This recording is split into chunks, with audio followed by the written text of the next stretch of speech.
Welcome to this series of final term preparation. ये final term की preparation series की video है। Complete series इस चैनल के ऊपर अपलोड की जा रही है और आज की वीडियो के अंदर आपको MTH 302 के फाइनल टर्म की प्रिपरेशन के लिए लेक्चर नंबर 19 से लेकर 30 तक के मेन पॉइंट्स करवाए जा रहे हैं। तो शुरू करते हैं आज के इस ट्यूटोरियल को। ब्रेक इवन एनालिसिस को हम समझते हैं। ब्रेक इवन एनालिसिस जो एक फंडामेंटल कॉन्सेप्ट है बिजनेस डिसीजन मेकिंग में, और इसमें एक ऐसा पॉइंट आइडेंटिफाई करते हैं जहाँ पे टोटल रेवेन्यू जो है वो टोटल कॉस्ट के बराबर होता है। यानी एक ऐसा पॉइंट जहाँ पे ना तो प्रॉफिट हो रहा है ना कोई लॉस हो रहा है। और ये पॉइंट जो है वो क्रूशल होता है बिजनेसेस के लिए, क्योंकि ये बताता है मिनिमम परफॉर्मेंस जो कि ज़रूरी है लॉस से बचने के लिए। यानी कि लॉस से बचने के लिए बिज़नेस को क्या करना होगा। यहाँ पे जब पहुँच गए तो एटलीस्ट बिज़नेस जो है वो लॉस से बच चुके हैं।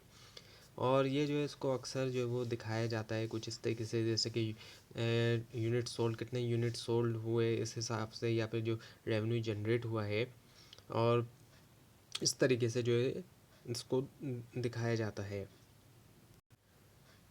अगर एग्जांपल हम लें तो जैसे कि एक स्मॉल जो स्टेशनरी की शॉप है, वहाँ पर फिक्स कॉस्ट आती है, जैसे कि रेंट हो गए, यूटिलिटीज़ हो गए, जो बिल वगैरह होते हैं वो।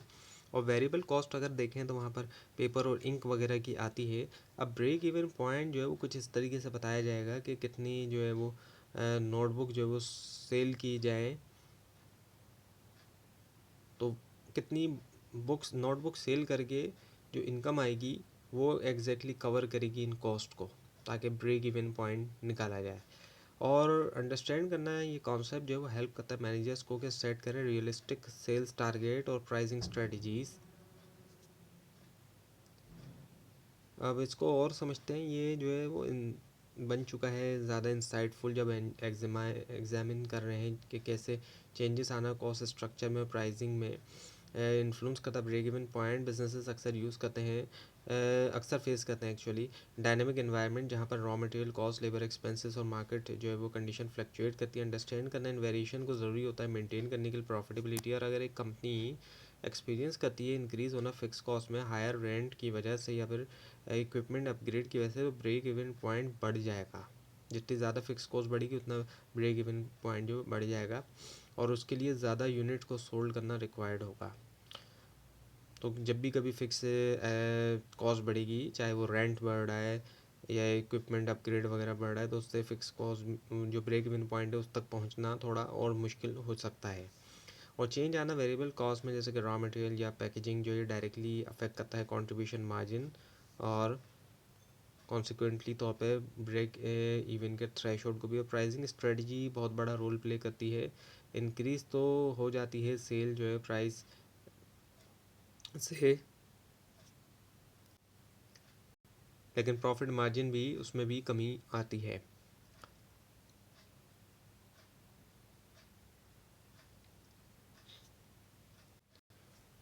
प्राइस बढ़ाएंगे तो कम यूनिट रिक्वायर्ड होंगे ब्रेक इवन तक पहुंचने के लिए, जबकि प्राइस कम करेंगे तो ज़्यादा यूनिट रिक्वायर्ड होंगे ब्रेक इवन तक पहुंचने के लिए, लेकिन कस्टमर भी जो है वो ज़्यादा जो है वो ख़रीदेंगे चीज़ें। ये भी है कि ज़्यादा ख़रीदेंगे यूनिट्स जो है वो। अब मैनेजर्स जो है वो यूज़ करते हैं सेंसिटिविटी एनालिसिस जो है उसका। एग्जाम्पल ले तो जैसे कि एक बेकरी में ये प्लान किया जा रहा है इंट्रोड्यूस करने का प्रीमियम कप केक्स, उनको लाजमी तौर पर एवेल्यूट करना चाहिए कि क्या हायर प्राइस जो है वो ऑफसेट कर सकेगा जो इंग्रेडिएंट्स की जो कॉस्ट में इजाफा हो रहा है, क्योंकि वो प्रीमियम कप केक्स होंगे। और क्या प्रोजेक्टेड सेल्स वॉल्यूम भी हासिल किया जा सकता है, नहीं यानी कि जितना चाहते हैं सेल्स करना क्या उतना हो भी सकता है, ऐसा ये नहीं हो सकता। और ये अप्रोच जो है वो हेल्प करती है बिजनेसेस को कि वो एंटिसिपेट करें रिस्क और अडाप्ट कर सकें जो एक्टिव स्ट्रेटजीज़ हैं उनको प्रोएक्टिवली, यानी कि पहले से ही वो तैयार रहें स्ट्रेटजीज़ को इस तरीके से वो अडॉप्ट करें। Now the linear cost volume profit analysis. Cost volume profit analysis जो पावरफुल टेक्निक है जो कि एग्जामाइन करती है कि कैसे चेंज आना कॉस्ट में और सेल्स वॉल्यूम अफेक्ट करता है कंपनी का ऑपरेटिंग प्रॉफिट, और ये प्रोवाइड करता है फ्रेमवर्क अंडरस्टैंड करने के लिए रिलेशनशिप जो है fix cost, variable cost, selling price और आउटपुट लेवल्स के दरमियान। और ये एनालिसिस जो है पार्टिकुलरली यूज़फुल है शॉर्ट टर्म डिसीजन मेकिंग के लिए, जैसे कि डिटरमाइन करना सेल्स वॉल्यूम रिक्वायर्ड करता है अचीव करने के लिए एक टारगेट प्रॉफिट, या फिर इवेल्यूएट करने के लिए इम्पैक्ट जो है प्राइसिंग चेंज का और एग्जांपल लेते हैं, जैसे कि एक बेकरी यूज़ कर सकती है cost volume price analysis, cost volume profit analysis sorry, ताकि कैलकुलेट करे कि कितने कपकेक्स जो है वो ज़रूरी हैं सेल करना, कवर करने के लिए कॉस्ट, और अर्न करना डिज़ायर्ड प्रॉफिट मार्जिन। और ये एनालिसिस अज्यूम करता है लिनियरिटी, यानी कि कॉस्ट और रेवेन्यू जो वो चेंज है प्रोपोर्शनेटली वॉल्यूम के साथ, जो कि सिंप्लीफाई करता है कैलकुलेशन और इंटरप्रिटेशन। मैनेजर्स रिलाई करते हैं सीवीपी एनालिसिस के ऊपर ताकि सेट कर सके सेल्स टारगेट और बजट, प्लान कर सके बजट, और असेस करे फाइनेंशियल इम्प्लीकेशन जो ऑपरेशनल डिसीजंस की। और ये हेल्प भी करता है एवेल्यूएट करने फिजिबिलिटी न्यू प्रोजेक्ट्स की, या फिर प्रोडक्ट लाइंस की एस्टिमेट करते हुए प्रॉफिटेबिलिटी जो डिफरेंट सिनेरियोज में के अंडर में। अब इसका थोड़ा और आगे देखते हैं, समझते हैं। और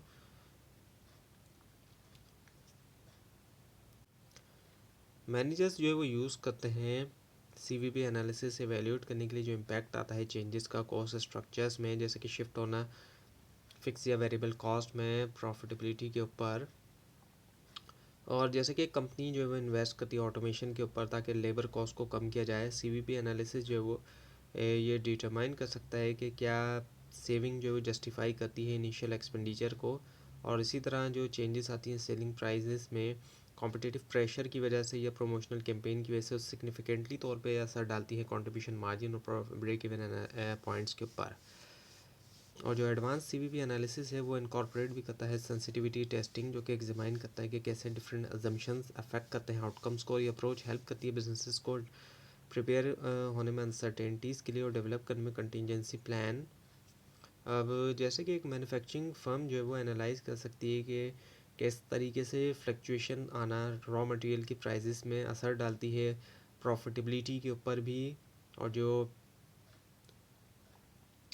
फिर क्या होगा कि एडजस्ट किया जाएगा प्रोक्योरमेंट स्ट्रेटजीज़ उसी के मुताबिक के जो चेंज आ रहा है प्राइस के अंदर रॉ मटेरियल के। अब ये एनालिसिस जो है सीवीपी एनालिसिस इंस्ट्रूमेंटल है प्रोडक्ट मिक्स डिसीजन में, जहाँ पर कंपनीज़ को एलोकेट करना चाहिए लाजमी तौर पे रिसोर्स जो है मल्टीपल प्रोडक्ट्स के दरमियान, ताकि मैक्सिमाइज़ करे ओवरऑल जो प्रॉफिट है उसको। Now the statistical data representation.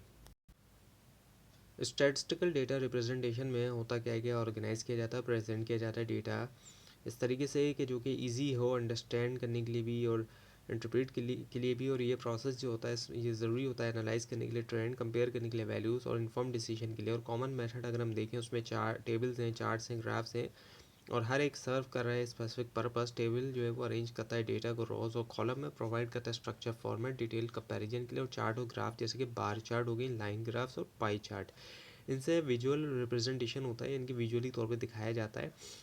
और जो कि हाईलाइट करता है पैटर्न और रिलेशनशिप भी। और एग्जांपल अगर लें तो जैसे कि बार चार्ट जो है वो शो कर सकते हैं नंबर ऑफ़ स्टूडेंट जो है डिफरेंट डिपार्टमेंट में, जो कि बनाते हैं ईजी के कंपेयर करें एनरोलमेंट फिगर भी। और लाइन ग्राफ जो है वो आइडियल होते हैं इलस्ट्रेट करने के लिए जो ट्रेंड होते हैं वक्त के साथ, जैसे कि टेम्परेचर का चेंज होना एक वीक के दरमियान। और पाई चार्ट जो है वो प्रोपोर्शन को दिखाता है, परसेंटेज वगैरह को दिखाता है, जो कि हेल्प करता है व्यूअर को अंडरस्टैंड करने में जो किसका कितना हिस्सा है पूरे की पूरी जो है वो चीज़ में, इनके किसका कितना परसेंट है कोई 100% में से। इफ़ेक्टिवली डेटा रिप्रेजेंटेशन बढ़ाता है क्लैरिटी और रिड्यूस करता है रिस्क जो है मिस इंटरप्रिटेशन का। और इनको वाइडली तौर पे यूज़ किया जाता है बिजनेस में, एजुकेशन में, हेल्थ केयर और रिसर्च में, ताकि कम्युनिकेट किया जाए फाइंडिंग और सपोर्ट किया जाए डिसीजन मेकिंग। और स्टैटिस्टिकल डेटा रिप्रेजेंटेशन मेथड, तो बहुत सारे मेथड्स हैं रिप्रेजेंट करने के लिए स्टैटिस्टिकल डेटा। और हर कोई जो है वो सूट करता है डिफरेंट टाइप्स जो है इन्फॉर्मेशन की। और जो है एनालिटिकल ऑब्जेक्टिव टेबल जो है वो सिंपलेस्ट फॉर्म है, ऑर्गेनाइज किया जाता है डेटा को रोज़ और कॉलम में इजी कंपैरिजन के लिए। और ये पार्टिकुलरली यूज़फुल होते हैं प्रेजेंट करने के लिए जो डिटेल न्यूमेरिकल इन्फॉर्मेशन होती है, जैसे कि मंथली एक्सपेंसेस या सर्वे रिजल्ट। बार चार्ट्स प्रोवाइड करती है विजुअल कंपैरिजन जो है कैटेगरीज का यूज़ करते हुए रेक्टेंगुलर बार जो कि बनाते हैं उनको आइडियल जो है हाईलाइट करने के लिए डिफरेंसेस जो है उनके साइज़ में या फ्रीक्वेंसी के अंदर। और एग्जांपल ले तो जैसे कि एक बार चार्ट शो करता है नंबर ऑफ़ स्टूडेंट बहुत से डिपार्टमेंट में, क्विकली कन्वे करता है कि कौन से डिपार्टमेंट की हाईएस्ट इनरोलमेंट है। और लाइन चार्ट लाइन ग्राफ जो है वो दिखाता है ट्रेंड्स जो है वक्त के साथ, और कनेक्ट कर रहा है डेटा पॉइंट जो है लाइन के साथ, ताकि दिखा सके चेंजेस जो है वेरिएबल्स में, जैसे कि टेम्परेचर या सेल्स फिगर। और पाई चार्ट जैसे कि बताया गया आपको कि ये प्रोपोर्शन को रिप्रेजेंट करता है, डिवाइड करता है सर्कल्स को सेगमेंट के अंदर, जो कि शो करते हैं कि किस हर पार्ट का कितना हिस्सा है पूरे में। और ये मेथड जो यूज़फुल होता है कॉमनली तौर पर डिस्प्ले करने के लिए बजट डिस्ट्रीब्यूशन या फिर मार्केट शेयर परसेंटेज, और चूज़ करना सही जो मेथड है रिप्रेजेंटेशन का, ये डिपेंड करता है डेटा की नेचर के ऊपर और मैसेज को कन्वे जो है वो करना। Now the measure of dispersion. Dispersion जो है मेजर ऑफ डिस्पर्जन डिस्क्राइब करता है कि किस हद तक डेटा जो है वैल्यू जो है वो फैली हुई है। और अंडरस्टैंड करना डिस्पर्जन जो है वो क्रूशल होता है, क्योंकि ये प्रोवाइड करता है इंसाइट जो है वेरिएबिलिटी या रिलायबिलिटी जो होती है डेटा की, उसके हवाले से। लो डिस्पर्जन ये बताता है कि वैल्यूज़ जो है वो एक दूसरे से क्लोज हैं, वैल्यू एक दूसरे से करीब है, इसलिए फैलाव नहीं है। और ये दिखाती है कंसिस्टेंसी और प्रोडिक्टिबिलिटी, जैसे कि एग्ज़ाम स्कोर्स हैं 78, 79, 80। इसका मतलब ये कि डिस्पर्जन लो है, ज़्यादातर स्टूडेंट्स ने सिमिलरली परफॉर्म किया। और हाई डिस्पर्जन दूसरी तरफ अगर हम देखें तो वेरिएबिलिटी आती है, उससे इनकन्सिस्टेंसी या डाइवर्सिटी दिखाई देती है, जैसे कि स्कोर कुछ इस तरीके के आ रहे हैं कि 20 है, किसी का 60 है और 95 है। इनके इसका मतलब बहुत ज़्यादा डिस्पर्जन है और बहुत बड़ा जो है वो डिफरेंसेस शो कर रहा है स्टूडेंट्स के दरमियान। तो बिजनेसेस यूज़ करते हैं मेजर ऑफ डिस्पर्जन ये देखने के लिए स्टेबिलिटी जो है सेल्स, प्रोडक्शन या फाइनेंशियल परफॉर्मेंस। और एक कंपनी जो है कंसिस्टेंट मंथली सेल्स के साथ डेमोस्ट्रेट करती है लो डिस्पर्जन, जबकि जो कि डिज़ायरेबल होती है प्लानिंग और फोरकास्टिंग के लिए। और हाई वेरिएबिलिटी जो है सेल्स के अंदर सिग्नल देती है मार्केट की वॉलेटिलिटी या ऑपरेशनल इनएफिशिएंसी का। सो हाई डिस्पर्जन जो है होती है जब डेटा पॉइंट वाइडली तौर पे स्प्रेड होते हैं, फैले हुए होते हैं, और ये बहुत सिग्निफिकेंट किस्म की वेरिएबिलिटी बता रही है, इनके फ़र्क बहुत ज़्यादा है। और ये कॉन्सेप्ट ज़रूरी है क्योंकि ये बताता है डिग्री ऑफ अनसर्टेनिटी, गैर यकीनी सूरत हाल या इनकन्सिस्टेंसी का होना डेटाबेस में। और स्टूडेंट स्कोर की रेंज अगर 20 से 95 तक है, डिस्पर्जन बहुत हाई है, डिफरेंसेस हमें दिखाई दे रहा है बहुत ज़्यादा। और बिज़नेस के अंदर हाई डिस्पर्जन जो है मंथली सेल्स फिगर में इंडिकेट करता है मार्केट के अंदर इंस्टेबिलिटी या इनफेक्टिवनेस होना स्ट्रेटजीज़ का। और ये वेरिएबिलिटी जो है कॉम्प्लिकेट करती है फोरकास्टिंग और रिसोर्स एलोकेशन, क्योंकि फ्यूचर आउटकम जो है वो हार्ड हो जाता है प्रिडिक्ट करना। और लो डिस्पर्जन जो है वो स्टेबिलिटी दिखाता है, यूनिफॉर्मिटी, जो कि डिज़ायरेबल होती है प्लानिंग और रिस्क मैनेजमेंट के लिए। ऑर्गेनाइजेशन अक्सर मॉनिटर करती है डिस्पर्जन कि आइडेंटिफाई करे ट्रेंड्स और एनोमलीज़। और एक सडन इंक्रीज़ हो जाना वेरिएबिलिटी में, ये भी एक सिग्नल दे रहा होता है एक्सटर्नल डिसरप्शन का या इंटरनल इनएफिशिएंसी का, जो कि जिसके लिए सही एक्शन लेना ज़रूरी हो जाता है। अब इसकी जो है वो मेजर ऑफ डिस्पर्जन की प्रैक्टिकल एप्लीकेशंस हैं बहुत से डोमेन में, बिज़नेस, फाइनेंस, साइंटिफिक रिसर्च में। और बिज़नेस के अंदर एनालाइज किया जाता है डिस्पर्जन को, तो हेल्प करता है वैल्यूट करने में परफॉर्मेंस की कंसिस्टेंसी, आइडेंटिफाई करने में ऑपरेशनल रिस्क और ऑप्टिमाइज़ करने में रिसोर्स एलोकेशन।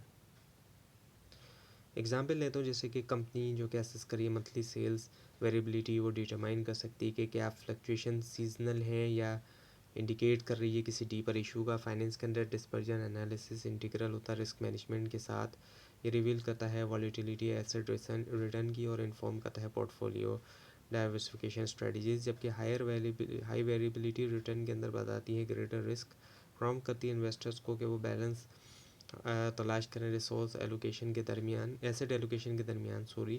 और मैन्युफैक्चरिंग के अंदर मॉनिटरिंग करना डिस्पर्जन को इंश्योर करता है प्रोडक्ट की क्वालिटी डिटेक्ट करते हुए इनकन्सिस्टेंसी जो है डायमेंशंस में या फिर परफॉर्मेंस में।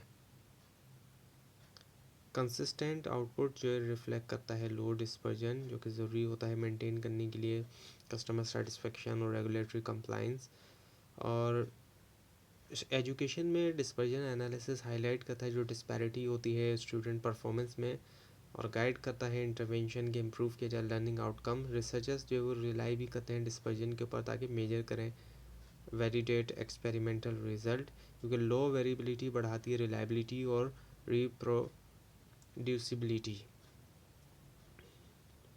तो ये था आज का लेसन। आपको इस बारे में कोई क्वेश्चन है, खासतौर पर इसमें कोई मिस्टेक दिखाई दे ज़रूर हाईलाइट कीजिए। और इस पूरी सीरीज़ को देखने के लिए और फाइनल टर्म एग्जाम्स की प्रिपरेशन के लिए इस चैनल को सब्सक्राइब कीजिए, बेल आइकन के ऊपर क्लिक कीजिए। Thanks for watching this video and best of luck.